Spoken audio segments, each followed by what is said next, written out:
সব থেকে বেশি দোষ কিংবা দায়ী আমি এখানে ওমর অন ফায়ারকে মনে করতেছি। ওমর অন ফায়ার টিকটকে অনেক জনপ্রিয় একজন টিকটকার হলো, হয়তো তাকে কোনো না কোনো কারণে আমি একটু কমই চিনি, কিন্তু তার নামটা আমি অনেকবার শুনেছি।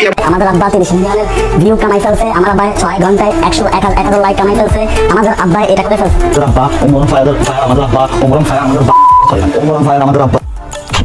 তোর নিজের বাপরে যতবার বাপ ডাকিসনি ততবার ওমর অন ফায়ার কে বাপ ডাকলি, তাহলে ওমর আসলে তোর বাপ? না না, ওমর এর রুচি তো অত খারাপ না।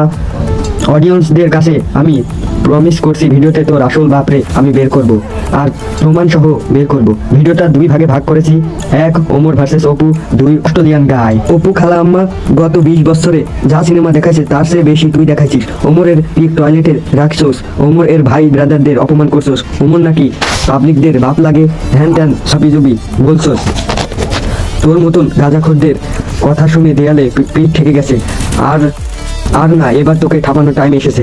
দেখ, আমি কোনো কারণ ছাড়া মা বাপদের গালি দিই না, আর তোর জন্মের কোনো ঠিক নেই। তোর তো উচিত শিক্ষা দেওয়া লাগবে। আগে বলছিলাম ওমর তোর বাপ, কিন্তু না, এখন দেখি এটা নিয়ে বেশি ঘাটাঘাটি করে দেখি ওমর তোর আসল বাপ না, তোর আসল বাপ বাংলার সেপুদা।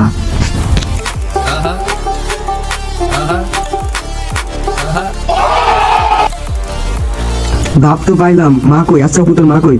বিদেশে ছাত্রলীগদের মতো ভাষণ না দিয়ে দেশে আয়। এই সেপুদা, এই ছাত্রলীগকে একটু দোয়া করে দিন।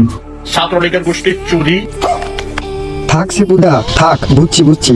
শোন অপু, তুই কুত্তা বলে কি সবাই কুত্তা? এবার আসি তোর অস্ট্রেলিয়ান গায়ের কথা। 12,000 हॉर्स पावर, 12,000 एचपी का ये दुनिया का सबसे पावरफुल इंजन है। इससे पावरफुल इंजन अभी वर्तमान में कोई टक्कर का हिस्सा नहीं। থাক আর কিছু বললাম না। ভিডিওটা এই পর্যন্তই। ভালো লাগলে কমেন্ট করবেন, ভিডিওটা একটাকে লাইক দিয়ে চ্যানেলটা সাবস্ক্রাইব করে দেবেন। তাহলে বাই বাই গাইস, সবাই ভালো থেকো।